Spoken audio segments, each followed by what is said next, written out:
So ఇక YS Rajasekhara Reddy, YS Jagan first 2 years corona కాలంలో చేపట్టినటువంటి పనులు, వాలంటీర్ వ్యవస్థ కానీ, సచివాలయ వ్యవస్థ కానీ, కరోనా కాలంలో అదే వాలంటీర్ వ్యవస్థ ద్వారా ఎలాంటి పనులు చేశారు, అది ఎలా హెల్ప్ఫుల్ అయింది అనేది నేను ఆ టైంలో జీ న్యూస్ ఢిల్లీలో ఉన్నాను, హిందీ నేషనల్ మీడియాలో.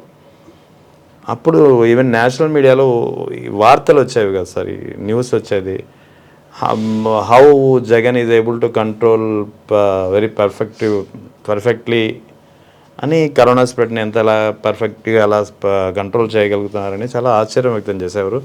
ఏంటి ఆ వాలంటీర్ వ్యవస్థని అడిగి తెలుసుకునేవారు. కమిట్మెంట్ అండి. ఒకటి జగన్మోహన్ రెడ్డి ఇచ్చినటువంటి ఆ వెల్ఫేర్ స్కీమ్స్ ఉన్నాయి, అప్పటి వరకు రాజకీయాల్లో ఉన్నటువంటి థీరీకి జగన్మోహన్ రెడ్డి ఒక కొత్త భాష్యాన్ని ఇచ్చినాడు. 75 సంవత్సరాలుగా ప్రతి ఎన్నికలలో మేము వస్తే పేదరికం తొలగిస్తాం, మేము వస్తే పేదరికం తొలగిస్తాము అని చెప్పడం, కనీసం అంటే 10-15 సార్లు ఎలక్షన్స్ జరిగినాయి పార్లమెంట్. ఎప్పుడు పేదోడు మారలేదే, పేదవాడి సంఖ్య పెరిగిందే తప్ప మారలేదు, తగ్గలేదు. దానికి జగన్మోహన్ రెడ్డి కాదు, పేదవాడికే సహాయం చేయాలి నేరుగా. దాదాపు 60% మంది కంటే తక్కువ బిలో పవర్టీ లైన్లో మనుషులు జీవిస్తున్నారు. వీళ్ళ జీవితాలకు భద్రత కల్పించటమే మనము చేయాల్సినటువంటి బాధ్యత అని తనకి ఎట్లా వచ్చిందో ఆలోచన. నా చిన్ననాటి వామపక్ష నేపథ్యం రీత్యా జగన్మోహన్ రెడ్డిని నేను అతి ఎక్కువ ప్రేమించటంలో ఇది పెద్ద కారణం. ఓకే, ఆ నిర్ణయం. ఆ తర్వాత ప్రజలు ఏం చేసినారు దట్ ఈస్ డిఫరెంట్. ఈరోజు వాళ్ళ రిపెంటెన్స్ మామూలుగా లేదు. ఈ రోజున అతను తీసుకున్నటువంటి ఆ నిర్ణయం ఎవరికి కోపం? పెట్టుబడిదారులకి, భూస్వామ్య వర్గాలకి, ఆధిపత్య భావజాలాలు ఉన్నటువంటి వాళ్ళకి, వీళ్ళందరికీ చాలా తీవ్రమైనటువంటి కోపం వచ్చింది. వాటిల్ని కొంచెం కన్సాలిడేషన్ చేసుకొని ఉంటే దట్ ఈస్ డిఫరెంట్. కానీ జగన్మోహన్ రెడ్డి ఆ పని కూడా చేయకుండా ప్రజలకు మేలు చేయాలా అన్నది ఒకటే ఏకదాటిగా లక్ష్యంగా చేసినాడు. కరోనా సమయంలో ప్రపంచమంతా కూడా అన్ని దేశాలలో ఆర్థిక వ్యవస్థ, ప్రజల కొనుగోలు శక్తి పడిపోయింది, పూర్తిగా చిన్న భిన్నమైపోయినా ఒక్క ఆంధ్రప్రదేశ్లో మాత్రమే నిలిచింది. అయితే చెప్పుకోవటానికి మనకు ప్రసార మాధ్యమాలు, ఎవరైతే మౌత్ పీసులు ఉన్నారో వాళ్ళెవరు కూడా పెద్ద అనుకూలంగా జగన్మోహన్ రెడ్డికి వ్యవహరించకపోవడంతో నష్టపోయాం. కానీ అతను చేసినంత మంచి ఎవరు చేయలేదు, చేయబోరు కూడా. అదే సార్, వాలంటీర్ వ్యవస్థ, సచివాలయ వ్యవస్థ, నాడు నేడు, అమ్మ ఒడి కాదండి, అన్ని నవరత్నాలు, 17 మెడికల్ కళాశాలలు టాప్ ఆఫ్ ద మోస్ట్ అని దీన్నే పెట్టుకోవాలి. తర్వాత పోర్టుల నిర్మాణం, ఇన్ని చేసి కూడా 2024లో ఎందుకు ఓడిపోయారు? చంద్రబాబు నాయుడు గారు వాళ్ళంతా కూటమి అవ్వటముతో పాటు జగన్మోహన్ రెడ్డి చేసిన దానికంటే 2 రెట్లు ఎక్కువ మంచి చేస్తాను నేను ఆ వెల్ఫేర్ స్కీమ్స్ని అని ప్రజల్ని వంచి మోసం చేయటం ప్రధానమైనటువంటిది. సరే, మా పార్టీ కేడర్లో కూడా కాసింత వాలంటరీ వ్యవస్థ ద్వారా మనకు పెద్ద నాయకుడికి ఓటర్కి కనెక్టివిటీ తగ్గింది అనేటువంటి కారణం కూడా అంగీకరించాలి. ఉంది కూడా ఆ రీజన్ అయితే ఉంది, అది అంగీకరించాలి. అందుకే ఇప్పుడు జగన్మోహన్ రెడ్డి గారు రేపు కార్యకర్తలతోనే చేస్తానని ఆయన చాలా కఠినమైన చెప్పారు, సాదృశ్యమైనటువంటి నిర్ణయం తీసుకున్నారు. గుడ్, చాలా మంచి నిర్ణయం తీసుకున్నాడు. సరే, ఒక్కసారిగా రాష్ట్రంలో ఉన్న నేనన్నానే ఈ ఆధిపత్య భావజాలాలను మోసేటువంటి ప్రతి ఒక్కరూ కూడా జగన్మోహన్ రెడ్డి అనే వాడిని తొక్కేయాలా అనే నిర్ణయం తీసుకొని దానికోసమని 100,000 కోట్ల రూపాయలు ఖర్చు పెట్టగలిగారు. దానికి ఏ రూపేణా ఎలా చేయవచ్చునో అది ఎలక్షన్ కమిషన్ దగ్గర నుంచి కింది స్థాయి ఆఫీసర్ పోలీసు వరకు కూడా వినియోగించుకోవటము, ప్రజలని కూడా మోసగించటము. ప్రజలను మోసగించటం అన్నిటికంటే ముఖ్యమైనది కదా. అన్నీ చేసి గెలిచినారు.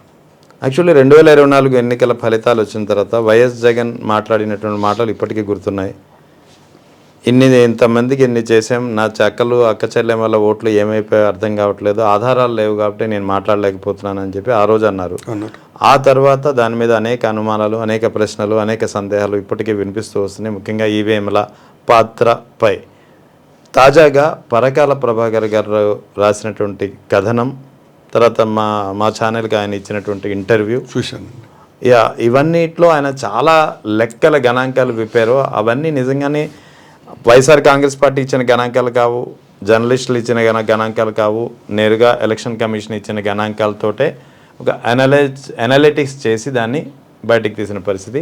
నిజంగా అది ఎలా సాధ్యం? పరకాల ప్రభాకర్ గారిని తప్పుపడాల్సిన అవసరమే కాదు కదా. ఒకప్పుడు ఆయన తెలుగుదేశం పార్టీలో ఆయన టెక్నికల్ అడ్వైజర్ గా పనిచేశారు, ఇదిగా ఉన్నారు, అన్నీ ఉన్నాయి కదా. అతనేమి మామూలు వ్యక్తి. నిజంగానే అనుమానాలు తావిచ్చే అంశం ఇది. రాత్రి 11 గంటల 45 నిమిషాల నుంచి తెల్లవారుజామున 2 గంటల వరకు 3500 పోలింగ్ బూత్లలో మీరు మనం తప్ప తెలుగుదేశం అనుకూల మీడియా కానీ, అవును, తెలుగుదేశాన్ని ద్వేషించని మీడియా కానీ ఎవరైనా పరకాల ప్రభాకర్ గారి ఇన్ఫర్మేషన్ని కొద్దిగానన్నా క్యారీ చేస్తున్నా లేదు.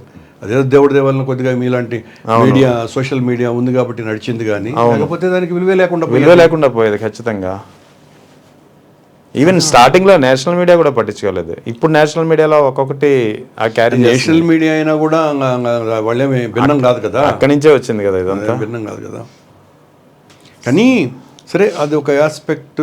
దాన్ని ఇంకా జరిగిన దానికి మనం ఏమి చేయలేం. కానీ జగన్మోహన్ రెడ్డి గారికి ఉన్న గొప్పతనాన్ని మనం ఈ సందర్భంగా ప్రశంసించుకోవాల్సింది ఏంటంటే, 23 సీట్లు తెచ్చుకొని ఓడిపోయిన చంద్రబాబు గారు మళ్ళీ జనంలోకి రావడానికి 3 ఏళ్ళు పట్టింది. అప్పుడు 11 సీట్లు వచ్చినటువంటి జగన్మోహన్ రెడ్డి గారు సెకండ్ ప్రజల్లోకి రావడానికి వారం బట్టల. అవును, అది ప్రజల పట్ల నిబద్ధత ఉన్నటువంటి మనిషికి ఉన్న లక్షణం. పోరాటాలు ఆపుతున్నాడా? మమ్మల్ని కదిలించటం ఆపుతున్నాడా? తను ఆగుతున్నాడా?